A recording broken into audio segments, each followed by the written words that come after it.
Hey everyone, back again with another instructional video.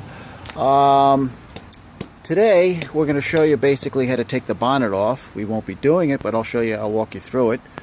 We'll go over replacement pads, or in my case the restoration of the bonnet pads.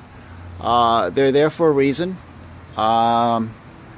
basically to provide a little bit of a heat shield between the engine heat and the bonnet, because that is aluminum, and sound deadening.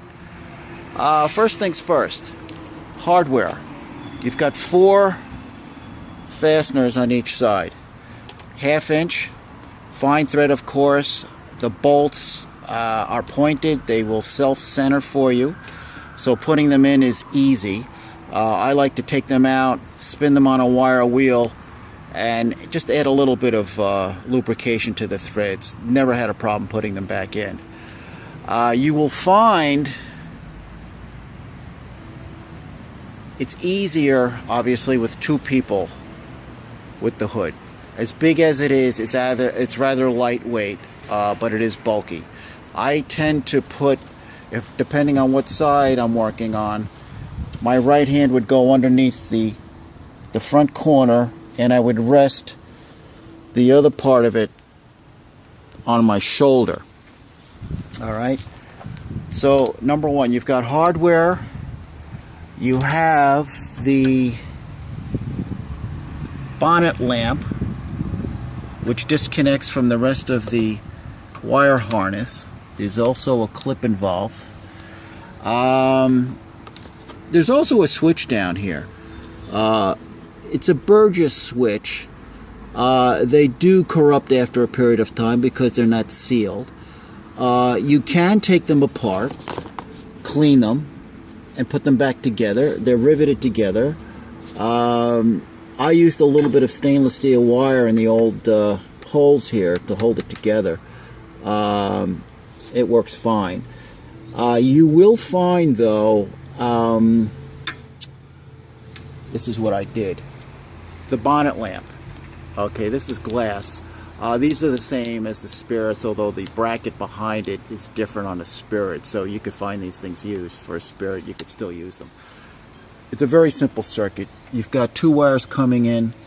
One end goes to the switch, out of the switch, up to the lamp, back down from the lamp, into the other side of the circuit. So that covers your electrical. As you can see, what I added here on mine is just a little single pole, single throw switch with connectors, and this allows me to keep the hood open for car shows or for just having it open in the shop, so I don't have to burn the battery, although I do have a master cutoff switch. Over here on this side, people sometimes want to know, well, what color is my car? Well, this is not going to tell you the color. It will tell you the paint code. Alright? Now, if both of these areas are filled in with the same number, you have a single color car. So, therefore, if you have 2 different numbers, one for two-tone, one is for one color, one is for the other. You could Google these and you'll come up with the actual color. Here is your trim numbers, okay, especially if you have a painted roof, which I have, which is buckskin. Okay, let's talk about bonnet pads. More often these pads are shredded. They're extremely expensive. You can't buy them, but there are people that will, I should say, rebuild them, restore them. And I'll tell you what I did in my case. They're held in with these black buttons. They're just simply plastic retainers. They pry outward. And come inside and I'll show you what I did. Oh, one more thing before we leave the car. I like to use, it takes a little bit of the guesswork out, providing your hood fits properly. We're talking about gaps here, and you want to put it back to where it was, which is a good idea. I like to take a scribe and scribe around the edge of the mounting flange bracket. Okay, this particular tool here is something you'll find you're going to use a lot of. All right, you can buy a pack. This is basically a part of a tool set that is from Harbor Freight. I normally don't buy their stuff. Very handy. It's part of their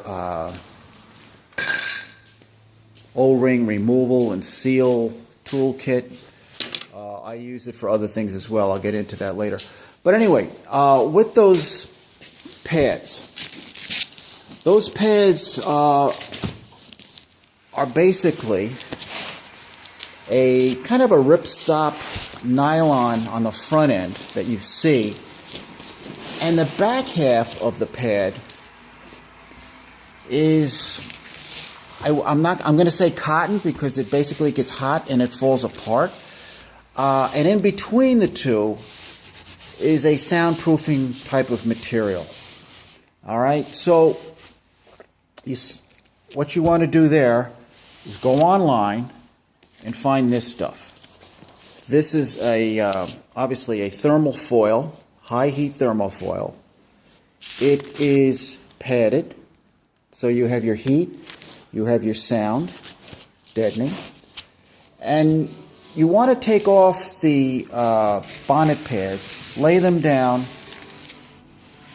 obviously, and make a pattern and cut out your thermofoil and pad. However, for the part that gets destroyed, this is a great item, and cheap. All right, cheap sometimes is not better, but it's cheap and it works, and it's a home run. This stuff here is almost identical to what's on the inside of that pad. Believe it or not, this is tablecloth that is used commercially. I didn't know that tablecloths, when they're used in commercial purposes, have to be flame retardant. So you could get this stuff, get a small tablecloth, flame retardant in black, on the web, cheap, and basically here's what you want to do. You have your new material, your new padding. You want to take a large enough size of your inside material, and you want to basically almost make a taco out of this thing. I mean, that's the best way I could visualize it for you. So you're going to have this on the inside, and you're going to have this material folded over your new inside pad, and you're going to sew it essentially on three sides. And then you want to take your finished taco, if you want to call it that, and basically sew it to the back of your pad that you do see in the car. For that is rather easy. You could just use, you could do it by hand. It doesn't have to be fancy. You just add just a row of stitches around the perimeter. The pads are on a wire frame, and it comes out like brand new factory. The cost to do this is very, very little. You will find that having this padded thermofoil product around, you'll find other uses for it. So I don't have a manufacturer on this stuff, but it looks like the padding is, I don't know, maybe 1/4 of an inch, but this does the job. And believe me, you go online and you find out how much they want for replacement pads. Anybody with a sewing machine can do this for you. It's not difficult at all. Keep in touch. We have more videos coming. Bye.